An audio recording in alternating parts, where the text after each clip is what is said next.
হলো নবী, কোন জিনিস মানুষকে বেশি জান্নাতে ঢুকাবে? বিষ্ণু বললেন তাকওয়াল্লাহ ওয়া হুসনুল খুলুক। এক হচ্ছে আল্লাহর ভয়, আরেক হচ্ছে সুন্দর আচরণ। সুবহানাল্লাহ। তাহলে এই হাদিস থেকে বুঝলাম যারা বেশি নামাজ পড়বে তারা বেশি জান্নাতে ঢুকবে নাকি? নামাজ পড়তে পড়তে যারা কপাল কালো করে ফেলছে এরা ঢুকবে না? যারা হজ করতে করতে বড় হাজী সাহেব হয়েছে, জিকির করতে করতে হাতে 3-4টা তাসবিহ রেখেছে, তাদের কথা বলা হয়েছে? এগুলো নিঃসন্দেহে অনেক বড় আমল, কিন্তু সবচাইতে বেশি জান্নাতে প্রবেশ করাবে যে আমল, বিষ্ণু বললেন এক হচ্ছে আল্লাহর ভয়, আরেক হচ্ছে সর্বোত্তম আচরণ। প্রিয় ভাইরা, ইসলামের মেজাজটাকে চিনে নেন, ইসলামের এসেন্সটাকে বুঝে নেন। আমরা ভালো আচরণকে গুরুত্ব দিতে চাই না।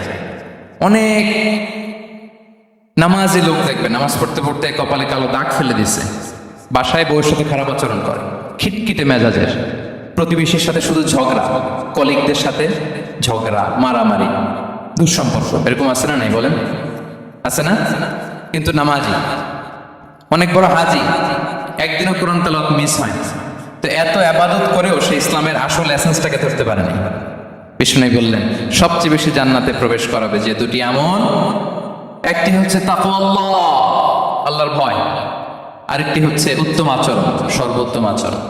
তো আমরা যেন উত্তম আচরণের অধিকারী হই, আমার স্ত্রীর সাথে যেন ভালো আচরণ করি, প্রতিবেশীর সাথে যেন ভালো আচরণ করি, ছেলে মেয়েদের সাথে যেন আমাদের অ্যাটিটিউডটা ভালো থাকে, আচরণটা ভালো থাকে, কলিগের সাথে যেন ভালো থাকে।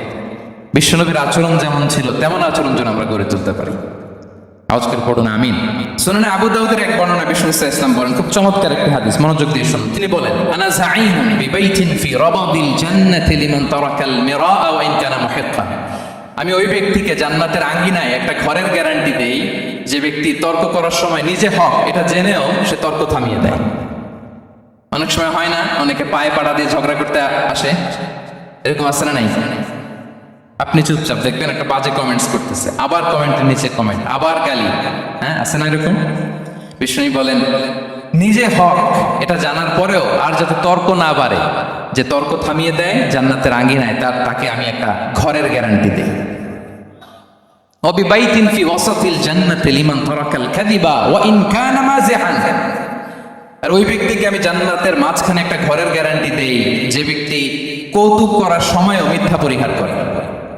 করতেছে কৌতুক, ফান করতেছে, আর হি ইজ কিডিং, পান করে, কৌতুক করে, কিন্তু কৌতুকের সময়ও সে মিথ্যা বলে না।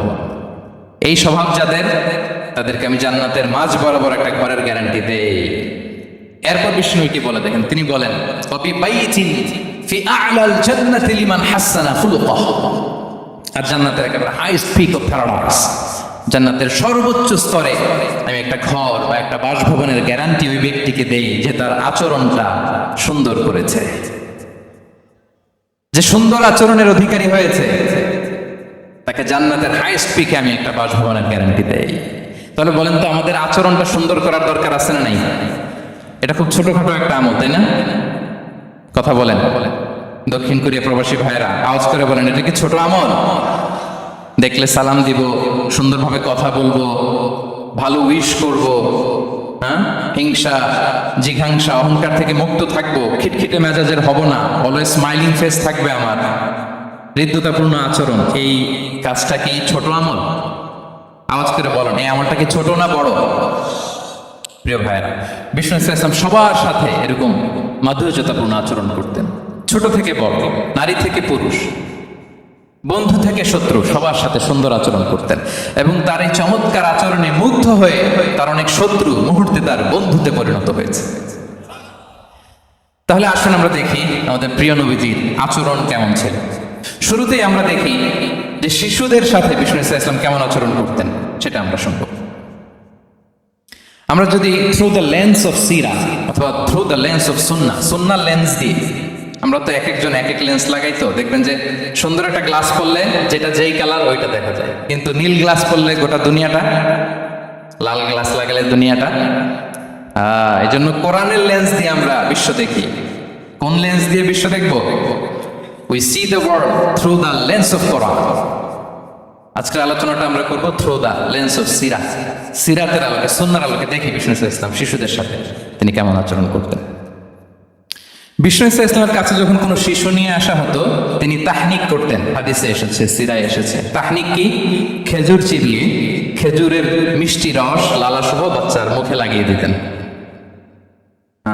আলেমদের কাছে, অনেক আলেমদের কাছে আসে, আমার কাছে অনেকে এসেছে বাচ্চাদেরকে নিয়ে। তো আমরা এই সুন্নাহর উপর আমল হিসেবে খেজুর চিবিয়ে এর রসটা মুখে ঢুকিয়ে দিয়েছি। বারাকা, বিষ্ণু ইসা ইসলামের বারাকা নেওয়ার জন্য আসতো ছোট্ট বাচ্চাদেরকে নিয়ে। মদিনা যখন সাহাবারা হিজরত করলেন মক্কা থেকে, মুসলিমদের ঘরে সন্তান সন্ততি নাই, বাচ্চা কাচ্চা হয় না। ইহুদিরা টিটকারি করে, এই তো মুসলমানদের সন্তান নাই। সর্বপ্রথম যেই সন্তান হয়েছে তিনি হচ্ছেন আয়েশা রাদিয়াল্লাহু তাআলা আনহার বড় বোন আসমা বিনতে আবু বকরের ঘর উজাড় করে এক সন্তান এসেছে, পুত্র সন্তান, নাম হচ্ছে আব্দুল্লাহ। কি নাম? আব্দুল্লাহ ইবনে জুবাইর। তো আসমা আব্দুল্লাহকে কোলে নিয়ে বিশ্বনবীর কাছে আসলেন। বিশ্বনবী খেজুর চিবিয়ে ওনার লালা মিশ্রিত রস খেজুর সম্মুখে লাগিয়ে দিলেন। তো আসমা সবসময় গর্ব করে বলতেন যে আমার সন্তানের পাকস্থলীতে সর্বপ্রথম যেটা ঢুকেছে এটা হচ্ছে বিশ্বনবীর লালা মিশ্রিত খেজুরের রস। আল্লাহু আকবার। বাচ্চারা আসলে বিষ্ণু তাহনিক করতেন এবং এটা ল্যাবরেটরিক্যালি প্রুভ, সায়েন্টিফিক্যালি প্রুভ যে বাচ্চার জন্মের পরে এরকম মিষ্টি দিলে, স্পেশালি ডেটস নির্যাস যদি দেওয়া হয় তাহলে এটা তার ইমিউন সিস্টেম বাড়ায়, রোগ প্রতিরোধ ক্ষমতা বাড়ায়, তার ব্লাড সার্কুলেশন বাড়ায়, রক্ত সঞ্চালন বাড়ায়। বিষ্ণুনবী এটা করতেন। অনেক মায়েরা বরকতের জন্য বিষ্ণুনবীর কোলে বাচ্চা দিতেন। অনেক বাচ্চা বিষ্ণুনবীর কোলেই পেশাব করেছে, হাদিস সাক্ষী। ওখান থেকে মাসালা এসেছে, মেয়ে বাচ্চা পেশাব করলে কিভাবে ক্লিন হবে, ছেলে বাচ্চা পেশাব করলে কিভাবে ক্লিন হবে। বিষ্ণুনবী কোলে নিয়েছেন, পেশাব করে দিয়েছে ভরায়। আল্লাহু আকবার। বাচ্চাদের মাথায় তিনি হাত বুলিয়ে দিতেন। যেই বাচ্চার মাথায় বিষ্ণুনবী হাত বুলাতেন ওই বাচ্চার মাথায় খুব বেশি বেশি চুল গজাত। সুবহানাল্লাহ পড়বেন না? এক ভণ্ড, সেও ছিল নবী দাবিদার, মুসাইলামাতুল কাদ্দাব। সে নবীকে কপি করত, নবী যা যা করতেন তাই করতে। তো সেও তার এলাকায় অনেক বাচ্চাদের মাথায় হাত বুলাই দিতে শুরু করলো যে মোহাম্মদ বাচ্চার মাথায় হাত বুলালে বাচ্চার মাথায় চুল বড় হয়, আমিও তাই করতাম। সে বলতো আমিও নবী। সে বলতো নবু আনিস শুনলি ওয়ানিস শুনলা কে মোহাম্মদ, হে মোহাম্মদ নবু তোমার অর্ধেক আমার অর্ধেক। কি মামুল বাড়ির আপনার দেখছেন? বলে আমারটা আমাকে বুঝিয়ে দাও। তো নবীকে কপি করতো। বিশ্বনবী কুয়ার মধ্যে লোনা পানির কুয়ায় থুতু ফেললে মুহূর্তে লোনা পানির কুয়া মিঠা পানির কুয়ায় পরিণত হতো। এই বদমাসটা যখন কপি করে থুতু মারছে ওদের এলাকার কুয়ায়, ওটা ছিল মিঠা পানি, ওটা মুহূর্তের মধ্যে লোনা পানির কুয়া হয়ে গেছে।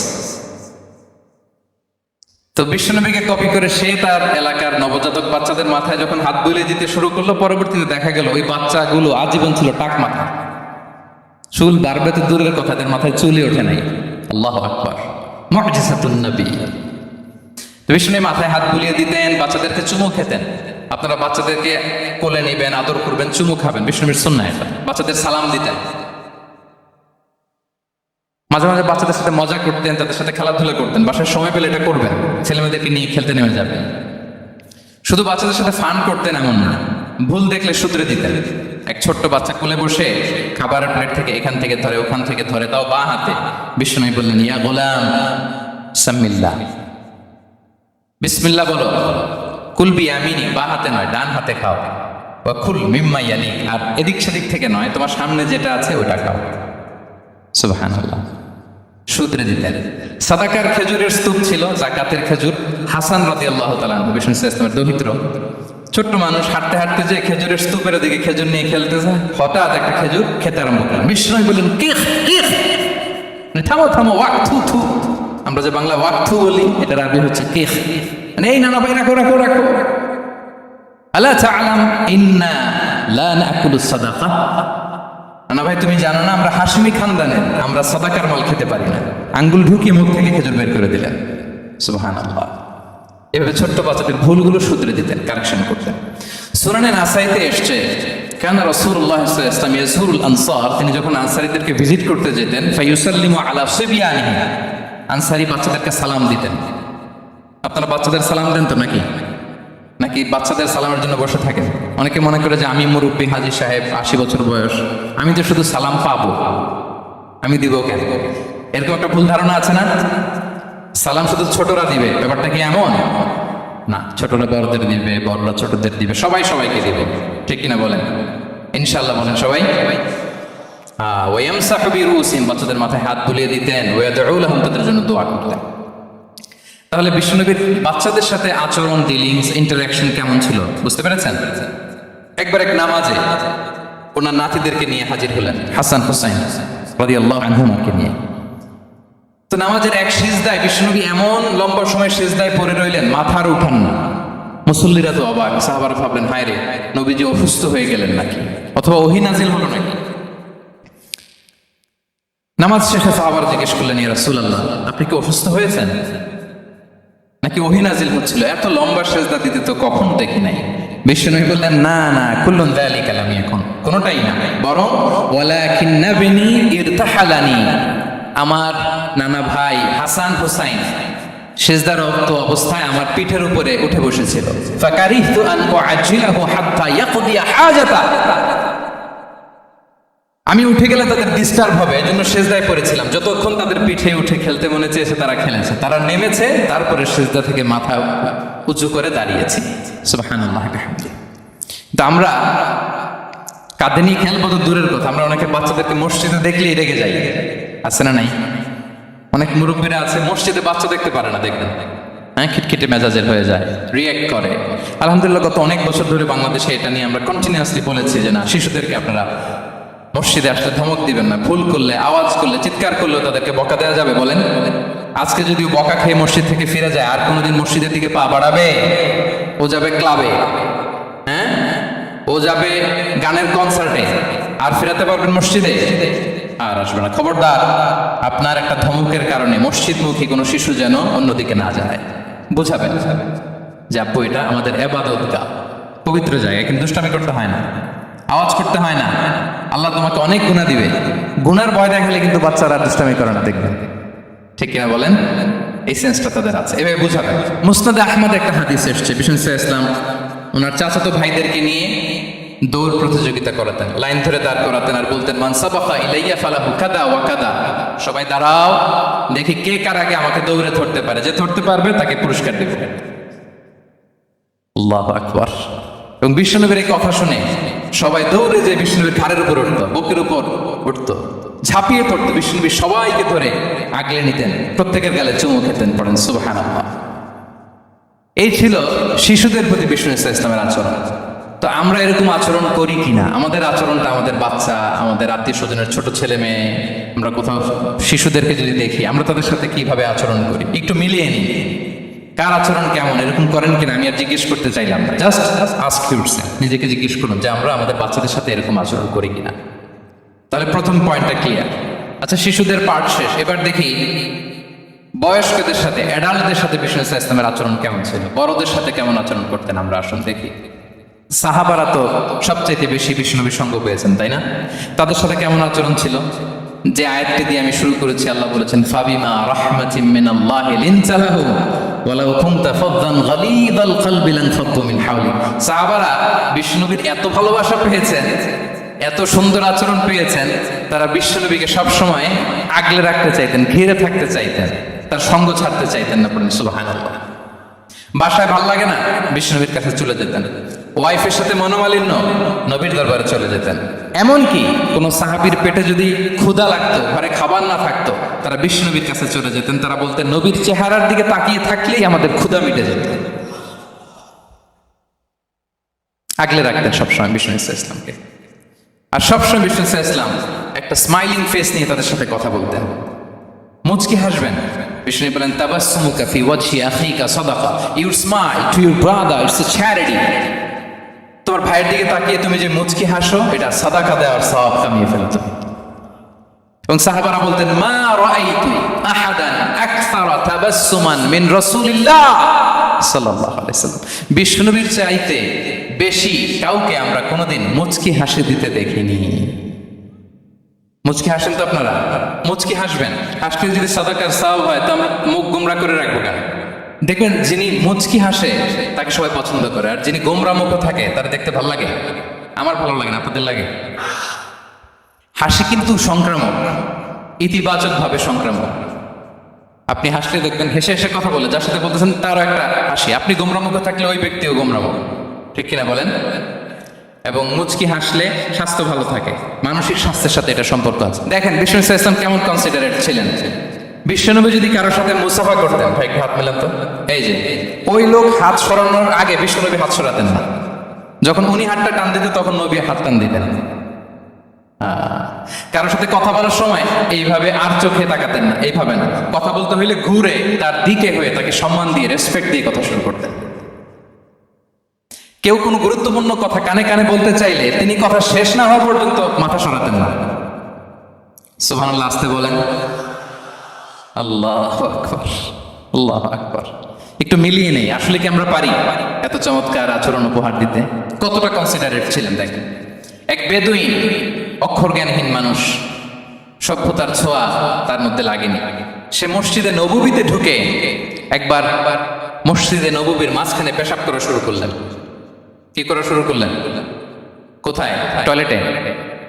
কোথায়?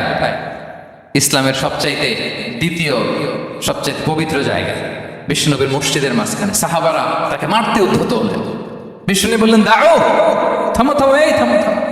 কারণ প্রস্রাব করার সময়, টয়লেট করার সময় হুট করে কাউকে ধমক দেওয়া যায় না, ডাকা যায় না, দরজায় বড় নক করা যায় না, করলে তার ক্ষতি হতে পারে। এটা করবেন না। বিষ্ণু বললেন, দাউ ওয়া হারিকু আলা বাউলিহি সাজলান মিন মা। এই রাখো রাখো, বেচারাকে পেশাব করতে দাও, করতে দাও, করতে দাও, পেশাব করতে দাও। সে পেশাব শেষ করলো। বিষ্ণু বললেন, এক বালতি পানি ঢেলে দাও। এই এক বালতি পানি বালুতে মিশে জায়গাটা পরিষ্কার হয়ে যাবে। এরপর বিষ্ণু ইসলাম বললেন, ফাইন্নামা বুইসতুম মুয়াসসিরিন ওয়া লাম তুবআসু মুআসসিরিন। তোমরা তো কঠোর হচ্ছ কেন? আল্লাহ তো তোমাদেরকে কঠোর করে পৃথিবীতে পাঠাননি, সহজপন্থী করে আল্লাহ তাআলা আমার এই উম্মতকে পৃথিবীতে পাঠিয়েছে। পড়েন সুবহানাল্লাহ। দেখেন কত চমৎকার আচরণের ছিলেন। এবং পরে লোকটাকে বুঝিয়ে বললেন, সে কালিমা পড়ে মুসলমান হয়ে গিয়েছে। আল্লাহু আকবার। এই ছিল বিষ্ণু ইসলামের ইন্টারাকশন সাহাবাদের সাথে। এবং সাহাবাদের জন্য তিনি দোয়া করতেন প্রাণ ভরে। প্রিয় ভাইরা, দোয়া চাওয়া, দোয়া করা দুটোই সুন্নাহ। প্রাণ ভরে তিনি সাহাবাদের জন্য দোয়া করেছেন। বিষ্ণু ইসলাম একবার ওয়াশরুম সেরে এসে দেখলেন কে যেন অজুর পানি রেখে গিয়েছে। জিজ্ঞেস করলেন, কে রেখেছে? বলা হলো, আব্দুল্লাহ ইবনে আব্বাস রেখে, ছোট্ট আব্দুল্লাহ। বিষ্ণু ইসলাম খুশি হয়ে গেলেন, হায় রে, সে কিভাবে খেয়াল করলো? আমি এখন ওয়াশরুম থেকে আসলে তো আমার অজুর পানি লাগবে। খুশি হয়ে একটা দোয়া করলেন তার জন্য। তিনি বললেন, আল্লাহুম্মা ফাক্কিহহু ফিদ্দীন ওয়া আল্লিমহু তা'বীল। মানে হে আল্লাহ, আপনি তাকে দ্বীনের জ্ঞান দেন এবং কোরআনের ব্যাখ্যা তার শিক্ষা দেন। বিশ্বনবীর এই দোয়া এমন ভাবে কবুল হয়েছে, এই আব্দুল্লাহ ইবনে আব্বাস যত মুফাসসির পৃথিবীতে আসবে সকল মুফাসসিরদের সম্রাট হিসেবে আল্লাহ তাকে কবুল করেছেন। বিশ্বনবীর দোয়া তারা পেয়েছেন। উম্মে সুলাইম রাদিয়াল্লাহু তাআলা আনহা, আনাস রাদিয়াল্লাহু তাআলা আনহুকে নিয়ে আসলেন। বললেন, নবী হে, আপনি এসেছেন, আমরা যে এত খুশি মদিনাবাসী, সবাই দেখে আপনার হাতে কিছু না কিছু হাতিয়ে দেয়। আমি কি দিব? কিছু দেয়ার নাই, কিছু দেয়ার নাই। আমি গরিব মানুষ, আমি আমার নার ছেঁড়া ধন, কলিজার টুকরা আনাস, আমার শিশু সন্তানটারই আপনারে হাতিয়ে দিয়ে দিলাম। খোয়াই দেবো আনাস।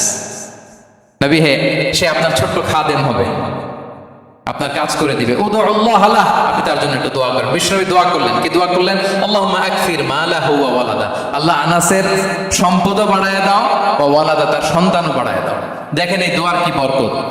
এই দোয়ার বরকতে আনাস বলে, মদিনাতে যত খেজুর বাগান ছিল সবগুলো খেজুর বাগানে বছরে খেজুর হতো একবার, কিন্তু নবীর দোয়ার বরকতে আমি আনাসের বাগানে খেজুর হতো বছরে 2 বার। আর ওনার সর্বসাকুল্যে ছেলে মেয়ে ছিল কোনো বর্ণনায় 78 জন, কোনো বর্ণনায় 80 জন। আমাদের পুরো বংশে আছে 80 জন। কথা বলেন, আপনার পুরো গোষ্ঠীতে 80 জন আছে? ওনার শুধু ছেলে মেয়ে, একজনের ছেলে মেয়ে কয়জন? 80 জন। বিষ্ণুনবীর দোয়া কি ইন্টারেকশন দেখেন। একজন ট্রু লিডারের কি বৈশিষ্ট্য। তিনি সাহাবীদের ভালো গুণ দেখলে তাদেরকে উৎসাহিত করতেন, ইন্সপায়ার করতেন, প্রশংসা করতেন। আবু মুসা আল-আশআরী রাদিয়াল্লাহু তাআলা আনহু, তিনি রাত জেগে চমৎকার কণ্ঠে তেলাওয়াত করতেন। একদিন তার ঘরের পাশ দিয়ে বিষ্ণুনবী যাচ্ছিলেন। পরের দিন বললেন, আবু মুসা, আমি কিন্তু তোমার কণ্ঠ শুনেছি, বড় সুরেলা গলা তোমার। লাকাদ উতিতা মিজমারান মিন মাজামিরি আলি দাউদ। দাউদ নবীর গলায় আল্লাহ যে সুরের ঝংকার দিয়েছেন, এই উম্মতের মধ্যে আল্লাহ তোমার গলায় সেই সুরের লহরী ঢেলে দিয়েছেন। আচ্ছা বলেন, নবী যদি প্রশংসা করে যে তোমার তেলাওয়াতটা খুব সুমধুর হয়েছে, তার কেমন লাগবে বলেন তো? আচ্ছা নবী বাদ দেন, শাইখ আব্দুর রহমান আস-সুদাইস এসে যদি আপনারে বলে তোমার কণ্ঠটা তো বড় মিষ্টি, কেমন লাগবে আপনার? আর স্বয়ং বিশ্বনবী যদি বলে, সুবহানাল্লাহ পড়বেন না? আল্লাহু আকবার। এইভাবে ইসলাম সাহাবাদেরকে উৎসাহিত করতেন। মাঝে মাঝে প্রশ্ন করতেন, তাদের অ্যাটেনশন গ্রো করার জন্য তিনি প্রশ্ন করতেন। একবার বলেন দেখি, কে বলতে পারে ইন্না মিনাশ শাজারি শাজারা লা ইয়াসকুতু ওয়ারাকুহা মাসালুহা মাসালুল মুমিন। একটা গাছ আছে, এই গাছের পাতা ঝরে না, এর দৃষ্টান্ত মুমিনের দৃষ্টান্ত। কে পারো দেখি? কোন সাহাবী পারে না, কারণ তারা ভাবতেছিল দূরের ওই সিরিয়ার কোনো গাছ হবে, অমুক জায়গার মরুভূমির গাছ হবে, ঘরের পাশে যে খেজুর গাছ ওইটা আর কেউ হবে না। ভাবছে প্রশ্ন যেহেতু করছে, এত সহজ উত্তর হইলে তো প্রশ্ন করার কথা ছিল না। তারা এইটা বলে ওইটা বলে, ক্যাকটাস গুলমলতা ওই গাছ। নবী বলে না, ইন্নাহা আন-নাখলা, এটা খেজুর গাছ। কি গাছ?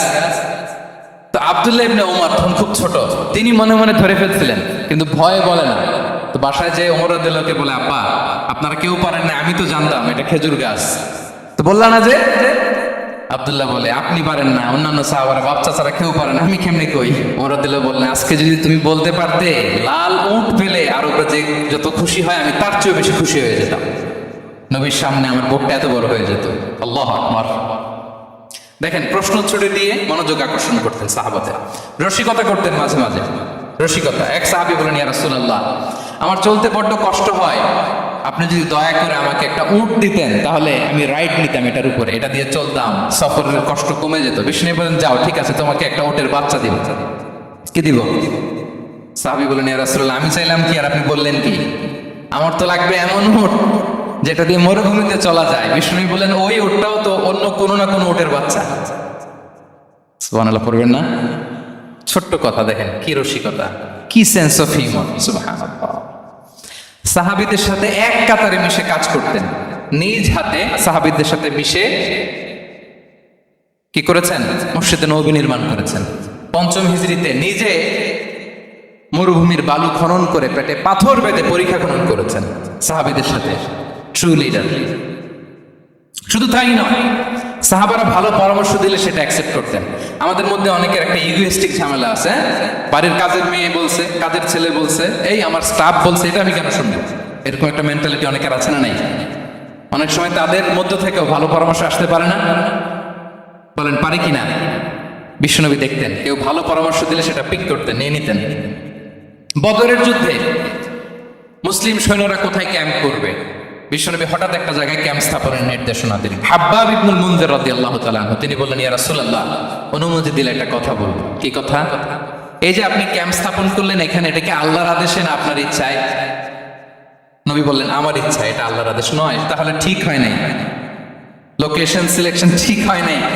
তাহলে কোথায়? হাব্বাব বললেন, ইয়া রাসূলুল্লাহ, ওই যে কূপ দেখা যায় ওখানে, দ্যাটস আওয়ার লোকেশন, ওখানে করলে ভালো হবে। কেন? বলতেছে, আমরা ওখানে ব্যারিকেড দিয়ে রাখবো, পানি আমাদের কন্ট্রোলে থাকবে, কুরাইশরা পানির অভাবে যুদ্ধ ছাড়াই মরবে, আমরা পানি খেয়ে যুদ্ধ করবো। সুবহানাল্লাহ বলেন। বিশ্বনবীর সাথে সাথে হাব্বাবের কথা মেনে নিলেন, বলে যে না, আমি যে ডিসিশন দিয়েছি সৈন্যদের মধ্যে আবার ছড়িয়ে দাও, we should change our location. আল্লাহু আকবার। তাহলে সাহাবাদের সাথে ইন্টারাকশন কি ফ্র্যাঙ্কলি, কি ওপেন মাইন্ডেড। সুবহানাল্লাহ বিহামদিহি। তাহলে শিশুদের সাথে গেল, বড়দের সাথে, সাহাবাদের সাথেও গেল। আল্লাহ। আচ্ছা, 3 নম্বরে স্টাফের সাথে, কর্মচারীর সাথে, সেবকের সাথে বিষ্ণু ইসলাম কি আচরণ করেছেন? বিষ্ণু ইসলামের অনেক খাদেম ছিল, সিরাতে এসেছে। সবার কথা তো বলা যাবে না, একজনের কথা বলি, আনাস রাদিয়াল্লাহু তাআলা আনহুর কথা। আনাস, লক্ষ্মীপুরে আমি এক জায়গায় ওনার কোনো একটা ওয়াজ করতে যেয়ে আমি বললাম, আনাস নামটা কেমন লাগে? কারণ অনেকে বাচ্চা নিয়ে এসে বলে, হুজুর নাম রেখে দেন। তাই আমি বললাম, আজকে এখানে নাম দিয়ে দেই আনাস। এই বছর এই লক্ষ্মীপুরে যত বাচ্চা হবে যাদের মনে চায় আনাস রেখে দিয়ে। 3-4 বছর পরে শুনি আনাস দিয়ে লক্ষ্মীপুর ভরে গেছে। অনেকে আমাকে জানাইছে ছেলের নাম কি আনাস। তো বলে যে, ওই যে হুজুর আপনি 19 সালে আমাদের লক্ষ্মীপুরে এসে বলছিলেন, ওই কথা থেকে আমরা, পেটে ছিল বাচ্চা, আমরা নিয়ত করে ফেলছি আনাস রাখবো। আনাস নামটা অনেক সুন্দর না? সাহাবাদের নামগুলো চুজ করে করে ছেলেদের নাম রাখবেন। উনি ছিলেন বিষ্ণু ইসলামের খাদেম। কোনোদিন তিনি কোনো ওনার স্টাফকে, সেবককে, খাদেমকে মারধর করেন নাই, কোনোদিন না। আমরা তো পান থেকে চুন খসলে, আল্লাহ, বাংলাদেশে ওই যে লোহার খুন্তি গরম করে কাজের মেয়ের পিঠে শেখা দেয়া হয়, এরকম আছে না? নাই ডাকাত বলেন। মানবাধিকার কর্মী, আবার নারী আন্দোলনের বড় নেত্রী, কিন্তু ঘরের ভেতরে দেখা যায় তার আসল চরিত্র। কারো আসল চরিত্র যদি জানতে চান, কয়েকটা জায়গায় নক করলে জানা যায়। এক হচ্ছে তার বউ, তার ব্যাপারে কি বলে, তার স্ত্রী। এরপর তার ড্রাইভার কি বলে, তার ঘরের কাজের মহিলাটা কি বলে? এদের কাছে নক করলেই আপনি বড় সাহেবের আসল তথ্য পেয়ে যাবেন। কথা বুঝতে পেরেছেন? আনাস রাদিয়াল্লাহু তাআলা আনহু বলেন, খাদিমতুন নবী 10 সিনিন ফামা ক্বালা লি উফ ফামা ক্বালা লি লিমা সানাআতা ওয়ালা লিমা লা সানাআতা। আমি 1 বছর 2 বছর নয়, 10 বছর বিশ্বনবীর খাদিম ছিলাম। আওয়াজ করে বলেন তো কয় বছর? একদিনের জন্য আমার কোনো কাজে বিরক্ত হয়, উহ ইস আরে বিরক্ত হয়, আমরা এগুলো বলি না? একদিনের জন্য বলে না, একদিন, একটি মুহূর্তের জন্য। এই 10 বছরে একটিবারও পেয়ারা নবীজি বলেন নাই, আনাস এটা কেন করলে? একবারের জন্য বলে নাই, আনাস এটা করলে না কেন? একবারের জন্য তিনি বলেন। আনাস রাদিয়াল্লাহু তাআলা আনহু বলেন, একদিন একটা কাজে সম্ভবত জুব্বা আনতে আমাকে বিষ্ণু পাঠিয়েছিলেন। আমি ছোট মানুষ, জুব্বা আনতে যে ভুলে আমি মদিনার বাচ্চাদের খেলা দেখতে আরম্ভ করলাম। বাচ্চারা রাস্তায় খেলাধুলা করে না? বিশ্বনবী যেটা আনতে পাঠিয়েছে ওইটা না এনে ভুলে, ছোট মানুষ তো, সেও দাঁড়িয়ে দাঁড়িয়ে মদিনার ছেলেমেয়েদের খেলা দেখতেছে। এখন সময়ের পর সময় যায়, ঘন্টার পর ঘন্টা যায়, আনাস তো আর আসে না জুব্বা নিয়ে। বিষ্ণু ভাবলেন, হায় রে আনাস মনে ভুলে গেছে, যাই নিজের কাজ নিজেই করে নিয়ে আসি। বিষ্ণু বেরোলেন, বেরোই দেখে ওই তো আনাস, আমার আনাস বাচ্চাদের সাথে খেলা দেখতেছে। আমরা হইলে কি করতাম? আমরা হইলে কি মাই, ওই যে ডাইরেক্ট মাই। আল্লাহ, আজকে তোর একদিন কি আমার একদিন না? বিষ্ণু গেলেন, তিনিও বাচ্চাদের সাথে খেলা দেখতে শুরু করলেন, কিছুই বললেন না, শুধু আলতো হাতে আনাসের পিঠে হাত রাখলেন, ঘাড়ে আলতো হাতে। বিষ্ণুবীর হাতটা রেশমের চেয়েও সফট ছিল। হাত রাখলেন, হাত রাখাতে আনাস রাদিয়াল্লাহু তাআলা আনহু ফানাযারতু ইলাইহি, তিনি বললেন আমি পিছনের দিকে তাকালাম, বিষ্ণুবীর দিকে আমি তাকালাম, হঠাৎ করে দেখলাম যে বিষ্ণুনবী। তাকানোর পর আমি ভয় পেয়ে গেলাম, কিন্তু বিষ্ণু সাল্লাল্লাহু আলাইহি ওয়াসাল্লাম ধমকও দেয় নাই, কিরে আনাস তুই এখানে, এটাও বলে নাই। তাকালাম, ওয়া হুয়া ইয়াদহাক, তিনি একটা মুচকি হাসি দিলেন। বললেন, আনাস তোমাকে না কাজে পাঠিয়েছিলাম, এখানে কেন? আনাস বলে, ইয়া রাসূলুল্লাহ ক্ষমা করে দেন, আমি যাচ্ছি। আনাস বলে, বিশ্বনবীর সেদিনের মুচকি হাসির শাসন মরার আগের দিন পর্যন্ত আমার এই সোজা রাস্তায় রেখেছে। ভাইরা আমার, শাসন করতে জানলে পিট্টি দেয়া লাগে না, ধমক দেয়া লাগে না, মার দেয়া লাগে না। শাসন করতে জানলে একটা মুচকি হাসি দিয়ে শাসন করা যায়। এবার জানবো স্ত্রীর সাথে আচরণ। স্ত্রী, যার সাথে আমার সম্পর্ক খুবই গভীর, খুবই মজবুত, তার সাথে কেমন আচরণ ছিল? সিরাতে অনেক কথা এসেছে, আমাদের সময় নেই, সংক্ষেপে বলি। স্ত্রীদের তিনি আগে সালাম দিতেন, মসজিদ থেকে ঘরে পৌঁছে দিতেন, ঘরের কাজে সহযোগিতা করতেন, ওঠে ওঠার সময় হেল্প করতেন, মাঝে মাঝে স্ত্রীদের পরামর্শও নিতেন। আপনারা এগুলো করেন তো? করেন? এই যে আওয়াজ নাই, পেছনে কিন্তু ভাবিরা বসে আছে সবাই। উল্টা পাল্টা বললে এখানে উইটনেস আছে, খবর আছে আজকে। এগুলো করেন? হ্যাঁ, করতে হবে, করতে হবে। বিষ্ণু সাল্লাল্লাহু আলাইহি ওয়াসাল্লাম নিজ হাতে ঘরে ওটের দুধ দহন করতেন, রুটি সেকা দিতেন, কাপড় সেলাই করতেন, এই কাজগুলো করতেন। এবং আম্মা জান আয়েশা রাদিয়াল্লাহু তাআলা আনহাকে এত ভালোবাসতেন, তিনি বলেন, আমি গোশত খেয়ে ওটার হাড্ডিটা রেখে দিলে বিশ্বনবী আমার খাওয়া হাড্ডিটা নিয়ে আবার চুষতে শুরু করতেন। আমি গ্লাসের যেখান দিয়ে পানি খেতাম, পেয়ালার খুঁজে খুঁজে বিশ্বনবী ওই জায়গায় ঠোঁট লাগিয়ে পানি খেতেন। মাইমুনা রাদিয়াল্লাহু তাআলা আনহা বলেন যে আমি আর বিশ্বনবী এক বালতি থেকে মগ দিয়ে পানি নিয়ে দুজনে গোসল করেছি। আল্লাহু আকবার, কি চমৎকার আচরণ! এবং স্ত্রীদের নিয়ে তিনি সফর করতে বেরোতেন। একবার রাত্রিবেলা বিষ্ণু সাল্লাল্লাহু আলাইহি ওয়াসাল্লাম এবং আম্মা জান আয়েশা রাদিয়াল্লাহু তাআলা আনহা, বিষ্ণু বলেন চলো তো আমরা একটু দৌড় দেই, এক্সারসাইজ হয়ে যাবে। দুইজনে দৌড় দিলেন। তখন আম্মা জান আয়েশা রাদিয়াল্লাহু তাআলা আনহা একটু স্লিম ছিলেন, তো দৌড়ে বিশ্বনবী পিছে পড়ে গেলেন, আম্মা জান আয়েশা ফার্স্ট হয়ে গেলেন, আগে চলে গেলেন। বড্ড খুশি, উনি বিশ্বনবীকে হারিয়েছেন। আবার অনেক বছর পরে, তখন সময়ের ব্যবধানে আম্মা জান আয়েশা একটু হেলদি হয়ে গিয়েছেন, আগের মতো আর চিকন নেই। আবার বিশ্বনবী কোনো এক রাতে বললেন, আয়েশা চলো আজকেও একটু এক্সারসাইজ করি, দৌড় দিই। দুজন মিলে দৌড় দিলেন। আজকে বিশ্বনবী আর আম্মা জান আয়েশাকে চান্স দেন নাই, তিনি জোরে দৌড়ে আম্মা জান আয়েশাকে রানার আপ করে দিলেন, উনি ফার্স্ট হয়ে গেলেন। এরপর কি বললেন জানেন? সুনানে আবু দাউদের হাদিস, তিনি বললেন, ইয়া আয়েশা হাদিহি বিতিলকা সাবকা। দেখেন বিশ্বনবী মনে রাখছেন, নোটে রাখছেন। বিষ্ণু বললেন, আয়েশা ওই যে এত বছর আগে কোন এক রাতে মরুভূমিতে দৌড়ে আমাকে হারাইছিলা, আজকে ওইটার বদলা নিয়ে নিলাম। তিলকা সাবকা, ওইটার বিনিময়ে এটা। ওই দিন তুমি জিতছিলা, আজকে তোমার উপর আমি জিতে গেলাম। কি হৃদ্যতা ছিল, কি সম্পর্ক ছিল স্ত্রীর সাথে। তাই বলে মনে করবেন না যে কোনো মনোমালিন্য হতো না, হতো হতো। মানবিক যে ব্যাপারগুলো মাঝে মাঝে একটু ছোটখাটো মিষ্টি ঝগড়া, একটু মনোমালিন্য, এটাও হতো। এবং বিশ্বনবী এটাও টের পেতেন। তিনি বলতেন, আয়েশা ইন্নী লা আ'লামু ইযা কুনতি আলাইয়া গাদবা ওয়া ইযা কুনতি আলাইয়া রাদিয়া। আয়েশা, কখন তুমি আমার উপর রেগে থাকো আর কখন খুশি থাকো সবটাই কিন্তু আমি টের পাই। মজান আয়েশা অবাক হলেন, কি করে টের পান?